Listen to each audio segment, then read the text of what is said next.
আমরা খাবার নিয়ে এসেছি মূলত হচ্ছে সাহারি করানোর জন্য।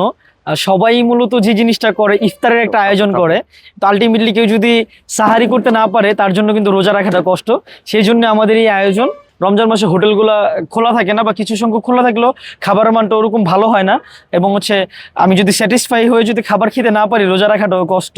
তো আমরা একদম ঘরোয়া পরিবেশে যে রান্না করা, সেই রান্নাগুলো আমরা করে নিয়ে আসা হয় যাতে মানুষ তৃপ্তি করে খেতে পারে। যারাই আমাদের এখানে আসতেছে আমরা কাউকেই ফিরিয়ে দিই না, আমরা চেষ্টা করি সবাইকে খাবার দেওয়ার জন্য। সেটা ভাত, ডাল, দুধ, কলা এটা ম্যান্ডেটরি থাকে, ডালটা ম্যান্ডেটরি থাকে, শুধু হচ্ছে আমাদের তরকারিটা চেঞ্জ হয়। তো আমাদের দেখা যায় ফান্ডিং এর উপর ডিপেন্ড করে, অনেক সময় দেখা যায় যখন ফান্ডিংটা ভালো হয় আমরা মুরগি দেওয়ার চেষ্টা করতেছি।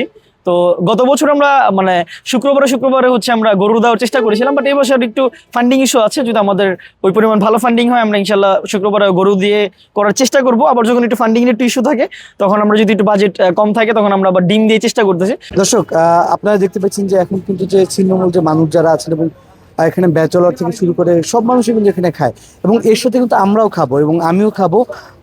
একটু দেখাতে যাচ্ছি যে এখানে যে খাবারটা, সেই খাবারটা কিন্তু এখন মানে আমি সহ যে আমার সাথে যে আরো যে কজন আছেন সবাই কিন্তু এই খাবারটা আসলে খেয়ে দেখবো যে আসলে স্বাদটা কেমন। এই নর্মাল খাওয়ানোর থেকে এই খাওয়ানটা আমাদের জন্য অনেক উপকার, এবং দুধ কলা এটা শরীরের জন্য আবার ভালো।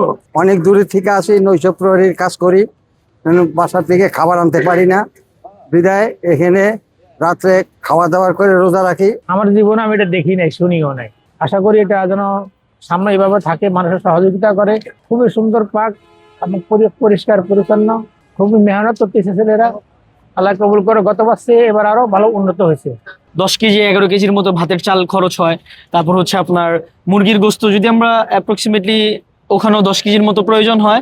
ডাল 1.5 থেকে 2 কেজির মতো, এবং হচ্ছে দুধ আমরা 8 লিটার করি, 9 লিটার করি, মাঝে মধ্যে হচ্ছে 10 লিটার করি যখন দেখি। এবং হচ্ছে যে কলা আপনারা দেখতে পাচ্ছেন, পুরো এক ছুরি কলা আমরা নিয়ে আসি, যাতে হচ্ছে দুধ কলাটা তারা যাতে স্যাটিসফাই হয়ে খেতে পারে। আমি সিঞ্জি চালাই। এই পরিবেশটা ভাই খুবই ভালো হয়েছে, গরিব দুঃখী অসহায় সবাই খাইছে, আর ভাই সবাই দোয়া করবো মনে হচ্ছে। ভাই রাস্তায় যারা ঘোরাফেরা করে এরাও তো খাইতে পারে না, মানে এই উদ্যোগ নেওয়ার কারণে সবাই খাইতে পারতেছে। ভাই যাত্রাবাড়িতে গত বছর করেছিলাম, এই বছর হচ্ছে যাত্রাবাড়ি, কদমতলী ড্যাম, আমরা 3 জায়গাতে করতেছি।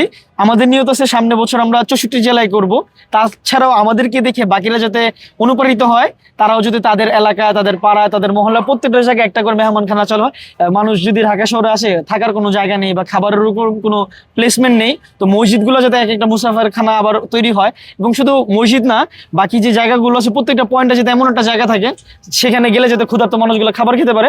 আমাদেরও নিয়ত আছে ইনশাল্লাহ, যদি আমরা আরো সুন্দরভাবে গুছাইতে পারি এবং আমাদের যদি ফান্ডিংটা আরো বড় হয়, ইনশাল্লাহ আমরা 64 জেলায় করব। পাশাপাশি আমাদের কাছ থেকে একটা মেসেজ থাকবে সবার কাছে যে আমরা শুরু করেছি নিয়ত করে, একদম অনেক বেশি বাজেট নিয়ে যে শুরু করেছি তা না, নিয়ত করেছি, আল্লাহ তাআলা ব্যবস্থা করে দিচ্ছেন।